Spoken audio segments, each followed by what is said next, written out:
Hello friends. स्वागत है आपका हमारे यूट्यूब चैनल आर के हिंदी कहानियों में। आज की कहानी है कतरा कतरा जीने दो। वो जनवरी की सर्द सुबह थी जब मैंने पहली बार पीजी गर्ल्स हॉस्टल में प्रवेश किया था। वहाँ का मनोहारी वातावरण देख मन प्रफुल्लित हो गया।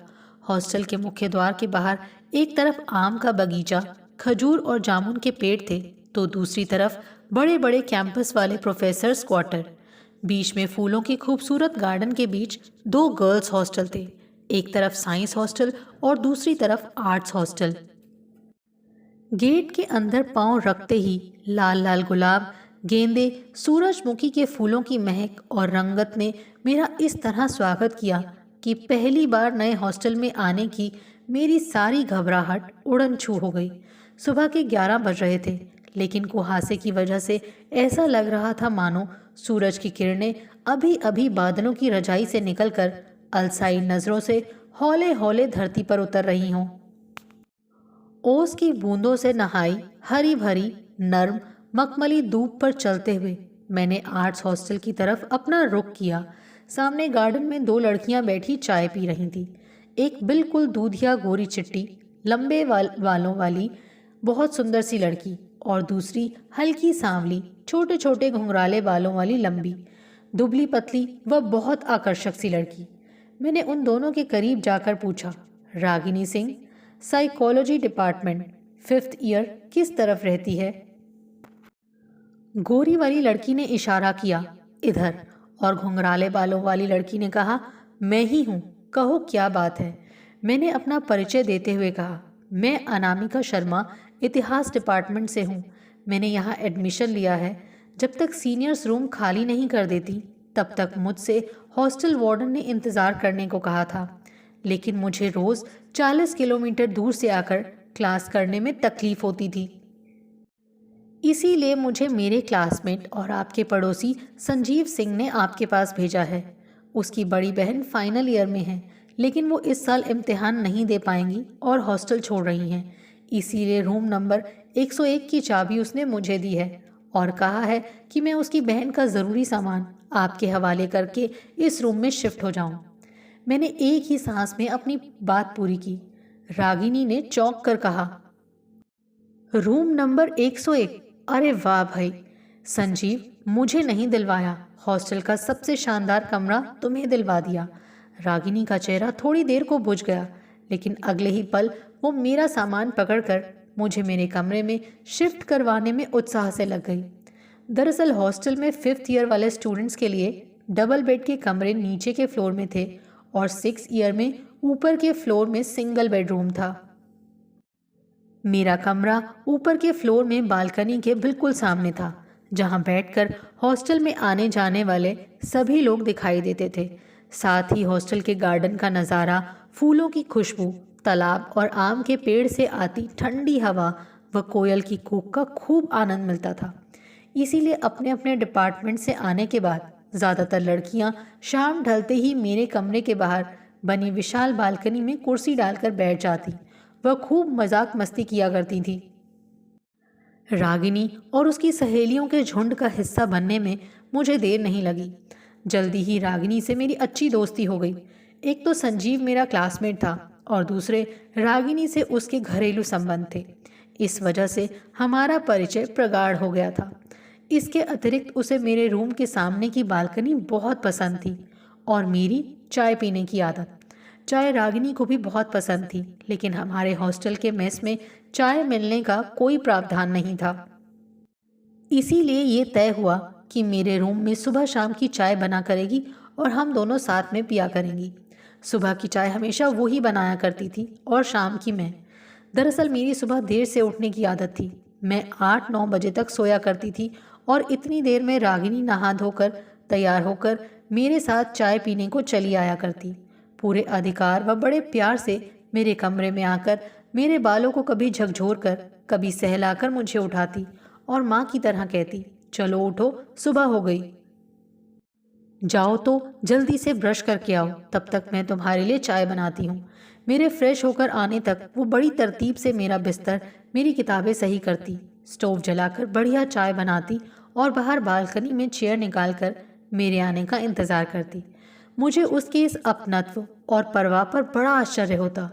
2 दिनों के परिचय में भला किसी अजनबी का कोई इस हद तक कैसे ख्याल रख सकता है। मैंने तो एक आध बार उससे कहा, रागिनी, मुझे लगता है जैसे तुम पिछले जन्म की मेरी माँ हो। क्यों करती हो मेरी इतनी परवाह?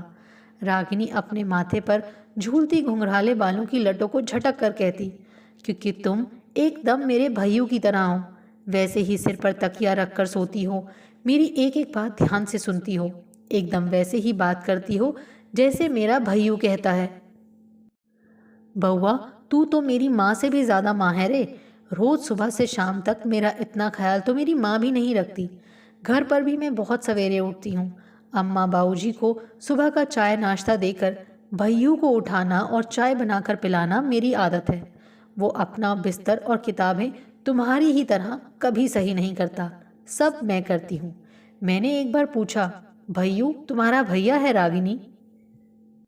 रागिनी ने उदास होकर कहा, नहीं, मेरा कोई भाई नहीं। अम्मा बाबूजी और मैं घर के पुराने वाले हिस्से में रहते हैं। बाहर नए 4 कमरे बाबूजी ने बनवाए थे। उसी में किराए में भैयू, उसकी बहनें गुड्डन बिट्टन और आंटी अंकल रहते हैं। वो लोग मेरे बचपन के समय से हमारे घर में रह रहे हैं और हमारे परिवार के सदस्य की तरह हैं।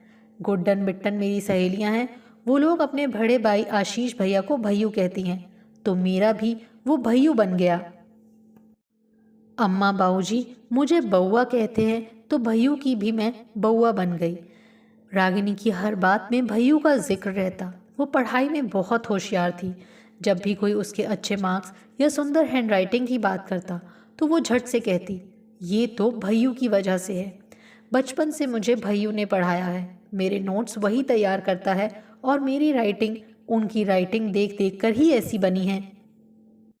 रागिनी का बर्थडे हो या कोई और विशेष दिन, जब भी रागिनी याद करती उसके भैयू हाजिर हो जाते।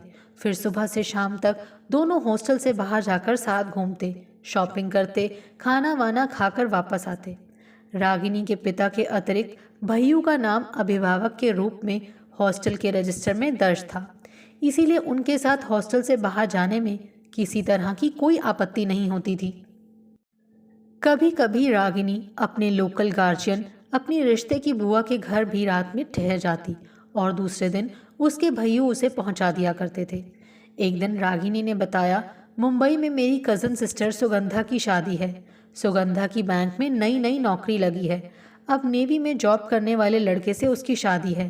रागिनी ने मुझे अपना एक पुराना फ़ोटो एल्बम दिखाया जिसमें 3 बच्चियां और उनके मम्मी डैडी हैं। रागिनी ने कहा, बड़ी वाली सुगंधा दीदी हैं और ये घुंघराले बालों वाले 4 साल की मैं हूँ और दूसरी मेरी हम उम्र नंदा है। तस्वीर देखकर मैं चौंक गई। छोटी वाली नंदा तो बिल्कुल तुम्हारी जुड़वा लग रही है रागिनी, और ये घुंघराले बालों वाली आंटी बिल्कुल जैसी तुम अभी हो वैसी दिखती हैं। रागिनी के मुंह से अचानक निकला, हाँ मम्मी है ना। फिर उसने कहा, ये मेरी मौसी हैं, इन्हें मैं मौसी मम्मी कहती हूँ, और ये दोनों मेरी मौसेरी बहनें हैं। छोटी वाली नंदा अभी सीए की पढ़ाई कर रही है। मौसा जी मुंबई में एक प्राइवेट कंपनी में जॉब करते हैं। जब मैं छोटी थी तब मौसा जी छोटे पद पर थे, लेकिन अब तो ये बड़ी कंपनी के बड़े अधिकारी बन गए हैं। बड़ा घर और बड़ी गाड़ियां हैं इनके पास। घर में नौकर चाकर लगे हैं।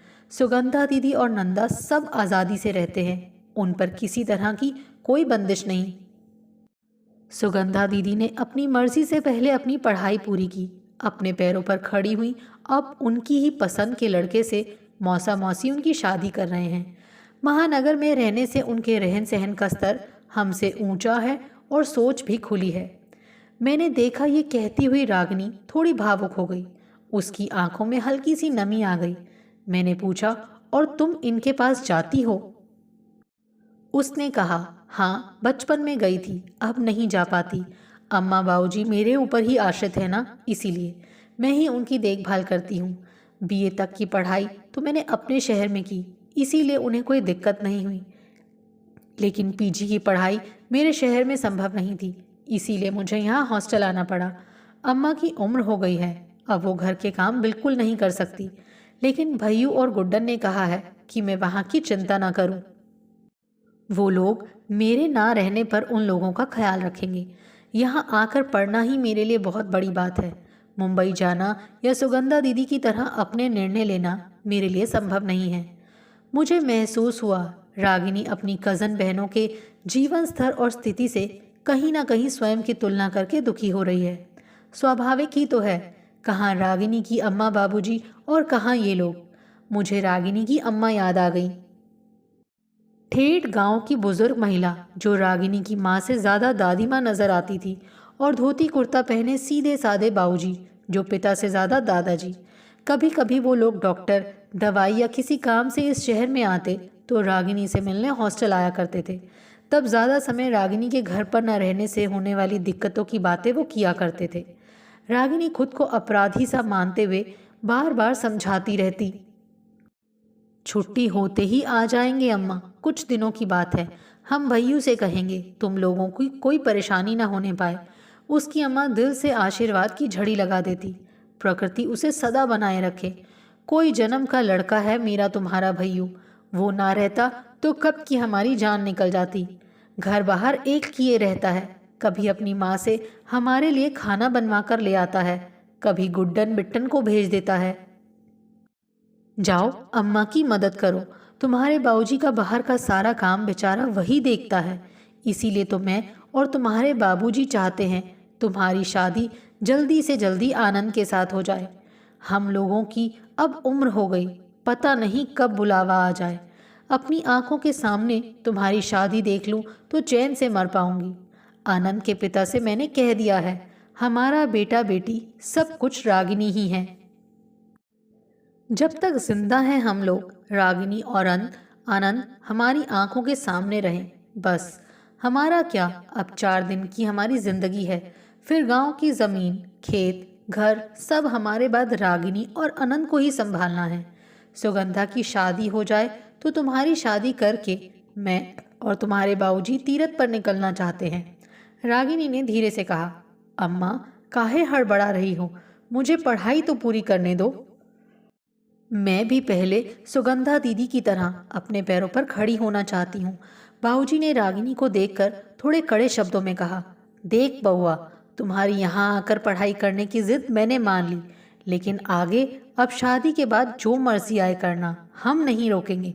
लेकिन सुगंधा की बराबरी में तुम्हें हम 30 साल की उम्र तक कुंवारी नहीं रख सकते।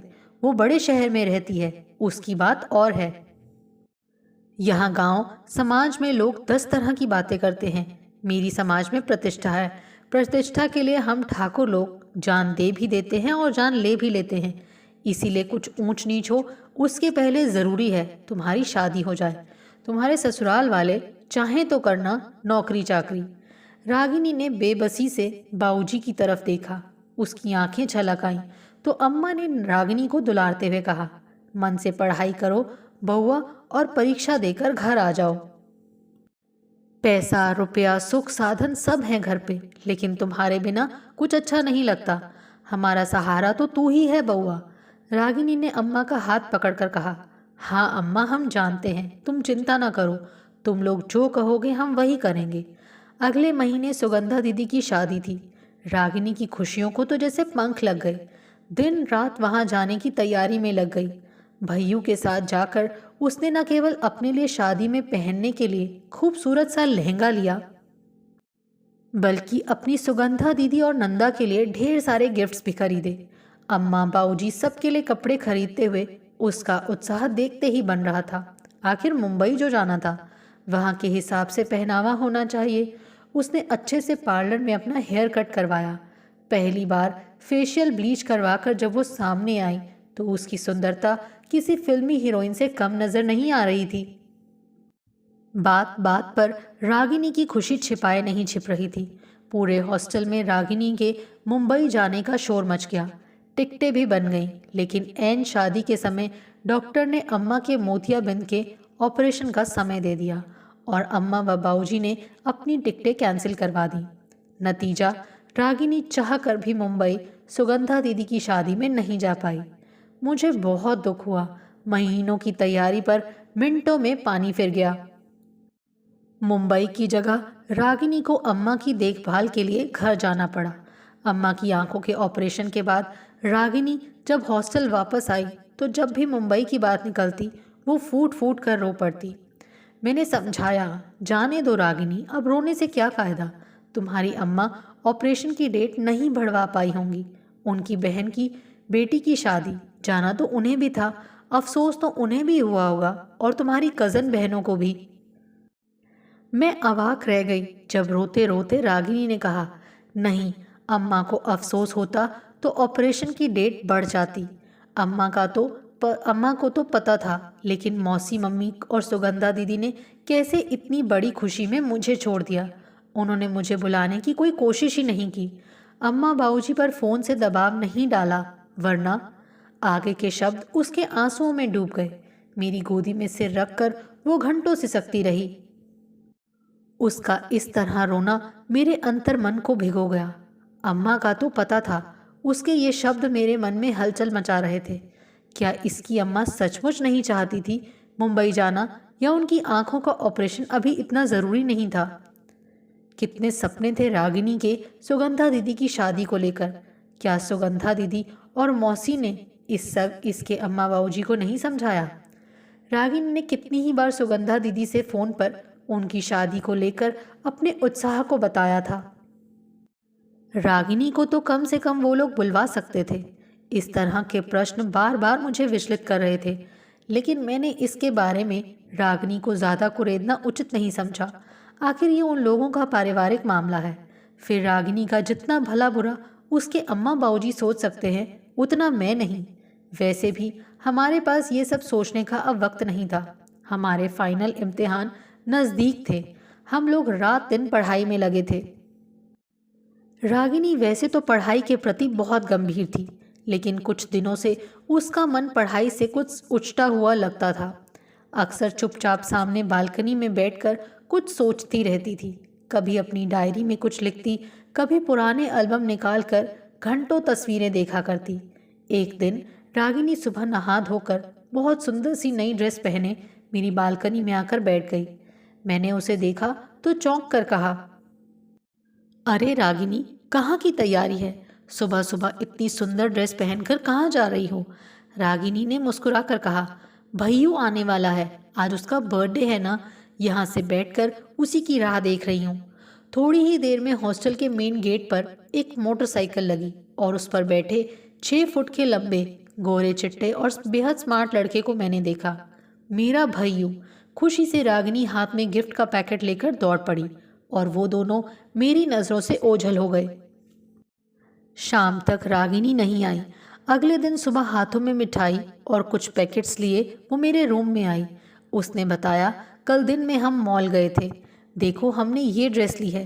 शाम में मुझे भैयू ने स्पेशल बर्थडे पार्टी दी, बहुत मज़ा आया। रात 10 बजे भैयू की दिल्ली के लिए ट्रेन थी। वो किसी इंटरव्यू के लिए जा रहा है, तो उसने मुझे देर शाम बुआ के घर छोड़ दिया। अभी मैं वहीं से आ रही हूँ। आपको हमारी ये कहानी कैसी लगी, प्लीज़ कमेंट करके ज़रूर बताइए। अगर आप इस चैनल पर नए हैं तो इसे सब्सक्राइब करें और शेयर करें। Thank you.